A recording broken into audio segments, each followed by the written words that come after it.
On this episode of Curtain Call, we visit the Ship's Company Theatre in Parrsboro, Nova Scotia, to hear the story of one of the province's most unique theatre spaces.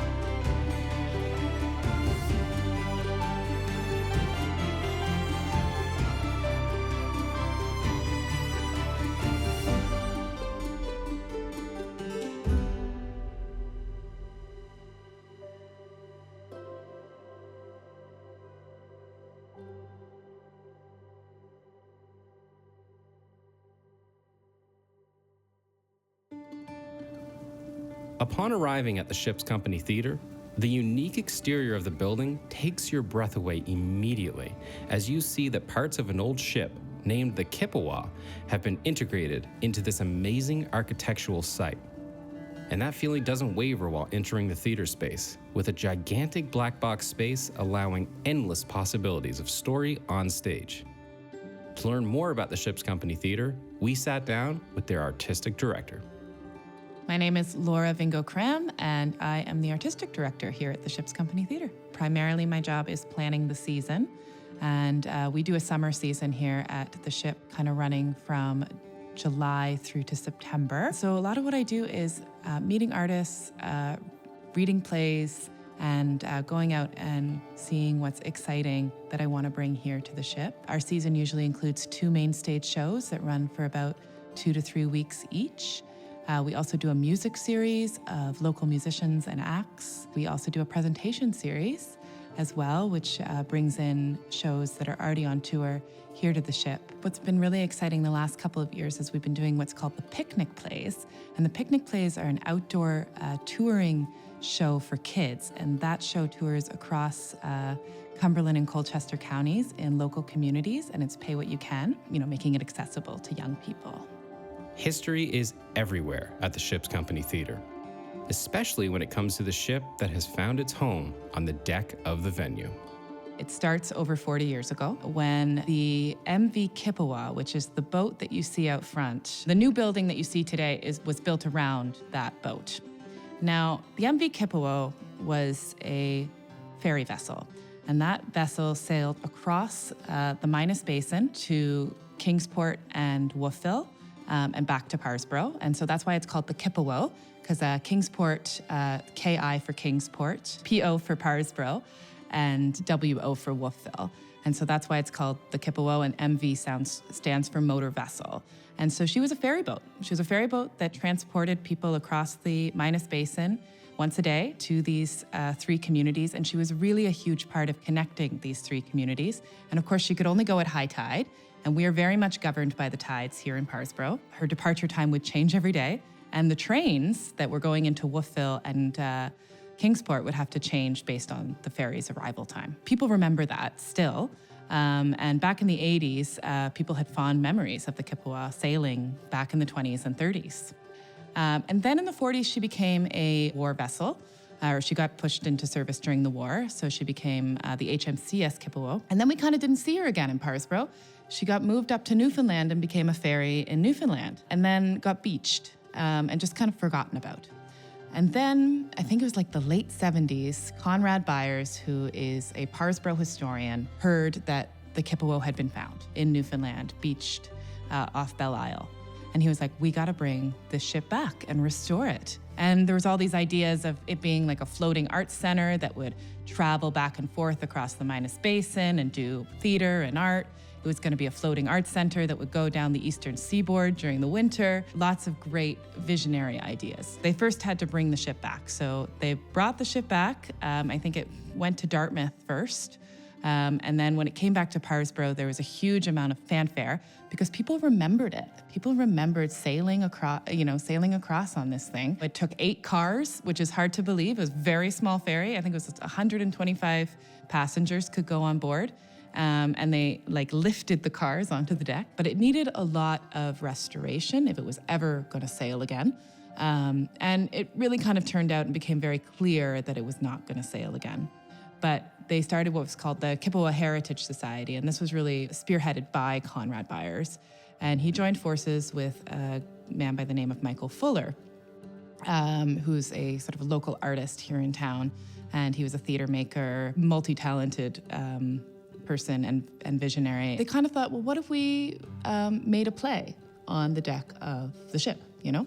And at that time, Michael was dating a woman by the name of Mary Vingo. She was a theater artist who was living sort of part-time in Toronto and working out here in Nova Scotia. They kind of dreamed up this idea of like, what if we do theater on the boat? And at the time, they were kind of thinking, okay, well, it's going to be a fundraiser. We're going to raise money to restore the vessel. It caught on like wildfire. The community loved it. They did this show called You'll Be in My Arms by Midnight, and it had community players in it, and it was on the deck of the ship, and it just took off. And so they really realized, oh, we have something here. We have the genesis of something really exciting. And maybe it's not going to be a floating arts center, and it's not going to go down the eastern seaboard, but it's going to be something really cool. So at that time in 1984 was when the first show was done. The boat had been beached down at the end of Atlantic Avenue in Parrsboro. And they decided that it needed a permanent home, so they wanted to bring it where it is now. This is my favorite story about the founding of the ship. They were starting to haul it up off the bank, and it fell over. Now, I don't know if you know anything about Parrsboro and the Bay of Fundy tides, but we have the highest tides in the world here, especially in the Minas Basin. That entire harbor that you see out there, it goes completely out, where you just see a giant crevices of mud flats. At high tide, that entire basin fills up with water. They have to figure out what to do before the tide comes in, because the tide is just going to flood this boat. Michael Fuller, Conrad Byers, a bunch of volunteers. This is like 1988, I think, at this point, or 1987. They go in down below decks, and they're boarding up the portholes and plugging all the windows with as much like towels and anything that they can get so the water doesn't start rushing in. And then meanwhile, people are on shore with ropes trying to pull the boat back up so that when the tide comes in, it starts to float again. There are cars down Main Street just watching this, and they're like, this is never gonna work. It's never gonna float. It's never gonna float. And wouldn't you know it, the tide comes in. People are pulling the boat. She rights herself. She floats. And I think that's the metaphor for this theater company. That moment in history was the turning point for a lot of people, being like, okay, there's something special going on here. You know, I think the universe wants this to float. It wants it to sail. So they brought the ship back up to where it is now. They dry docked it. And for about 20 years, the shows were happening kind of inside the ship under a big blue tent. It was around 25 years ago where they started really raising money to build the building that you see today.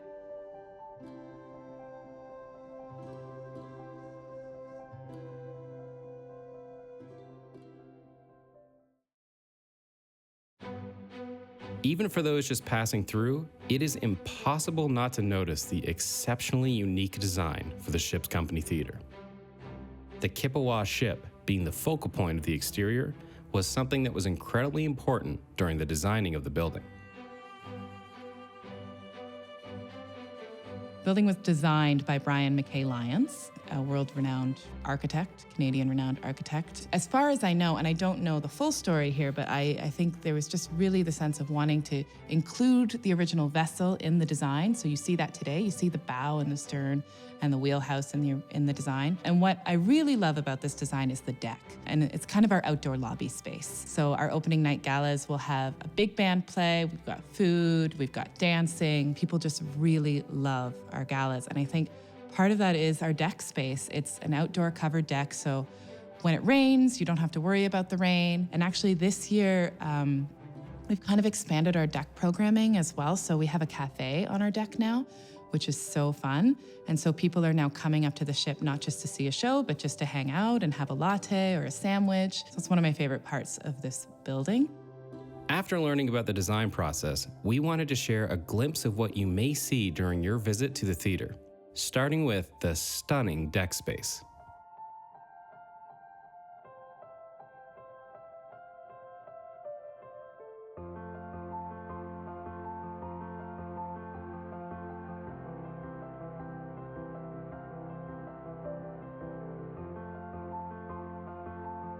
filled with snippets of history, allowing those visiting to learn a little more about the ship itself.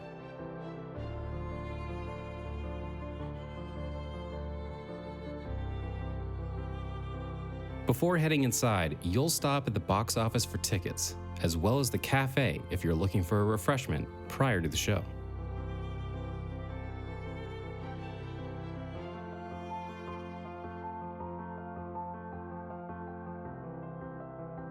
Inside, you'll walk into the large black box theater space as you find your seat in preparation for the show you're about to experience.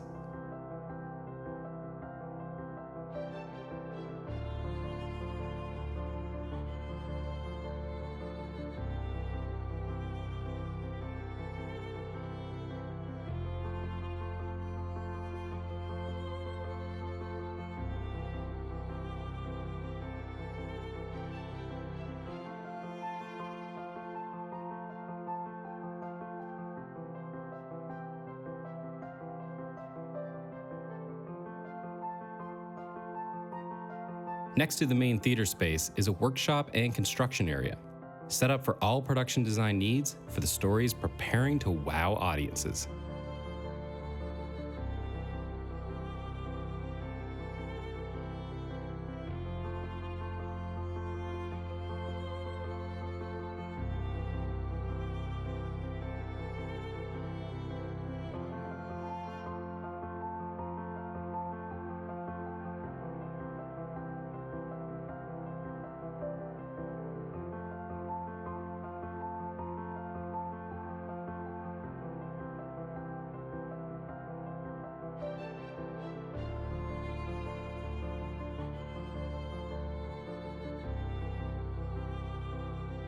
Backstage, a pair of green rooms are ready for the performers, allowing a private space for actors to jump into the characters they are about to bring to life.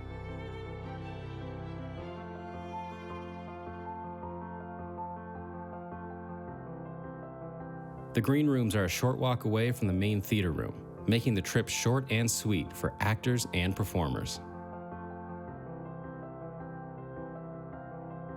Hidden away on the second floor, the tech booth is ready and equipped to control the audio and lighting for the various needs of the plays coming to the stage.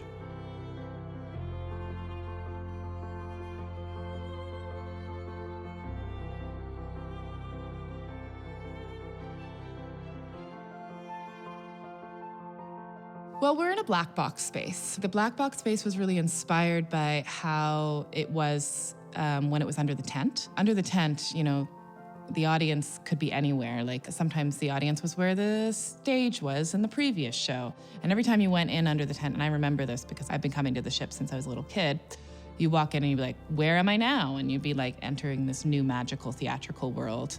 And you just sort of would forget the outside world. And I think that's what they wanted to replicate here with the black box space, is that we've got moving risers. So depending on the show that we do, we can move the risers around, the audience risers. And so that can be kind of up to the designer at the time. Gives you a lot of options, which is really exciting and fun, you know, because it's really based on what the play is. The Ship's Company Theater has hosted a slew of different shows over the years, but the goal for the types of shows that come across the stage have been the same since day one. From the beginning, Michael Fuller and Mary Vingo, who are the founders of Ship's Company Theater, were very intent on not making this your typical summer theater. It was a theater that happened in the summer, but it was really had the mandate and the mission of doing local work that was relevant and important. At the time, I mean, there weren't very many theater companies in Nova Scotia. I think there was Neptune and there's Mulgrave Road, and there might have been one other. I think Ship's Company was the fourth professional theater in Nova Scotia. You know, at the time, we didn't have a lot of local playwrights. So really, Mary and Michael really wanted to foster local playwrights. They wanted to develop our local voice, and Nova Scotia's local voice, and Atlantic Canadian local voices. And I think that really kind of took off in 1988 when they did a play called The Summer of the Hanley Page, which was about you know, a summer in Parrsboro where a plane crash landed in Parrsboro It was a military plane, and everyone survived. It was okay. But the military officers who were in the plane decided to stay here in Parrsboro for the summer. And the play is kind of imagining what that was like. And what was neat about that play is that they actually had a plane crash land on the deck of the ship. And it was like on hydraulics. So that play kind of lives in the collective memory as being sort of one of the coolest pieces of theater. So I'm talking about big vision works and really giving these new local plays exciting world premieres that people really loved and gravitated towards. And it made what we were doing here in Parrsboro exceptionally unique. The Ships Company really put Nova Scotia on the map in terms of playwriting and has a national now reputation for the work that has been premiered here. It was a place of world premieres for Atlantic Canadian playwrights, and those works have traveled across the country, like Sisters by Wendy Lill and Glace Bay Miners Museum by Wendy Lill. There was really that vision of like, no, we're gonna do something different here. We're gonna do stuff that's challenging, that's moving, that is gonna move the needle in terms of society.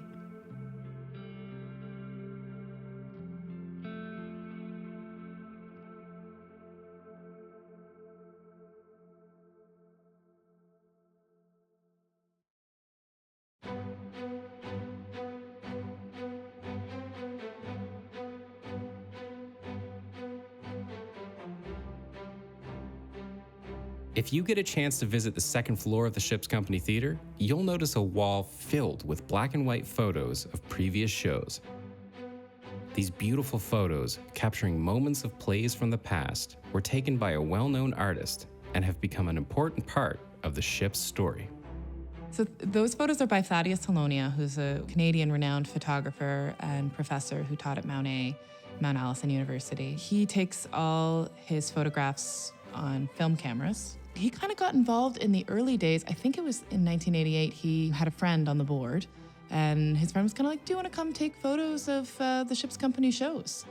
And he did, which was kind of a little bit unheard of. He had come from the dance world in Toronto, so he was like, okay, well, I'm kind of interested in doing theater. But it's not like he was gonna do photographs for any theater in Nova Scotia. He kind of, set his sights on ships and what we were doing here and the uniqueness of what we were doing here. He's taken some incredible photographs, which are really pieces of art that showcase what those shows were like. But he only took like a handful, maybe 9 or 10 images for each of the shows, right? Because what they do is he would see the show in full and then they'd run backwards through the play and they'd choose shots and they'd set up the shots specifically for him to take. But what you get out of that is some beautiful, stunning photographs. It's just such a wonderful thing to have those photographs up in the office. I look at them every day because it really speaks to the essence of what we did here at the ship and what we do here at the ship, which is just very artistically exciting. The performing arts are such an integral part of any community, and the Ships Company Theater is no different for the Parrsboro area. I think at first the community was like, who are these hippies on the beach doing theater, And then they kind of bought into it because they realized the level of production, the shows, which are, local stories, primarily, many of them, like this was exciting. Oh, we have a professional theater in our town, in little old Parrsboro. And Parrsboro is a town of 1,200 people. I mean, I think it was a bit bigger back then because there was a mill back then, but the mill was closing. And there really wasn't any industry here. So ships became the industry, which is kind of wild. It's been so important economically. Restaurants, hotels, B&Bs, they all kind of depend on what's gonna be happening at the ship. I think there's been a lot of community buy-in over the last 40 years, and the community relies on the ship every year. It's kind of the first big artistic organization here. And then from there, we've just blossomed. We have the ship, but we have the band hall, we have Parrsboro Creative, we have Art Lab, and there's so many artists that live here in Parrsboro and are moving here. I feel like I talk to people every day who are like, oh yeah, I bought property in Diligent River, or I bought property like in Two Islands, because they're so excited about the creative opportunities. I think there's a creative essence to this town, and I think partly that has to do with the tides. The tides come in and out every day, and they're constantly evolving the landscape. I like to think that we do theater here at the ship that is as unique as the landscape of Parrsboro, Nova Scotia, or in Mi'kma'ki, Awoken. I really am inspired every day by the landscape and the evolutionary and Indigenous history of this area. There's certain things that I'd really like to see happen with the building. Winterizing the space, because right now we can only really run our programming June through October. I think that'll be really great for having more community programming and doing more community shows. So my vision really is to build, the Ship's Company Arts Center. So that includes, kind of a massive renovation project in our future. And we're speaking with architects about that. And we're really getting the ball rolling on what that means to, renovate the space, put in a proper catwalk system so we can hang lights from the ceiling as opposed to using a genie lift, building an indoor lobby space, maybe even having like a museum of all the stories of the founding of the ship too, and where we've been and where we are and where we're going. Having kind of an archive and a public sort of interactive space which tells the story of the ship is really exciting to me. I think the ship has always been a place where magic happens. From the days of when it was on a boat, on a decommissioned ferry vessel, to now where, we have people coming from all over Canada to come see the shows. It's an exciting place where we're doing work that, for me, really matters. And for many people really matters. So this past year, we did a show called Downed Hearts, which was by Catherine Banks, who's a 2-time Governor General Award-winning playwright. She's a local playwright. This piece was was inspired by the aftermath of Swiss Air 111 and the fishermen who participated in the recovery efforts after that event. It's sort of a topic that didn't really get talked about after what happened. I think at the time they felt, oh, this isn't our tragedy, we didn't lose people. But really, the trauma that those men experienced during those recovery efforts, what they saw was, gave them PTSD for life. And this play is about a sort of a fictionalized account of that story, and is about a fisherman named Aaron who goes out after that tragedy and tries to find survivors. And of course, we know there weren't any survivors. And it's really a play about healing after tragedy. It really had a great response. People need it. Like, I felt like the way that theater can bring people together for catharsis, to experience a local story, to experience stories, that energy that passes through audience and actor is so exciting and is magical. And cultivating that magic is what I love to do here at the ship. And I think that show was needed. And it's like the fact that we got to bring that show here, that we got to produce that show. And I actually should say we didn't produce it ourselves.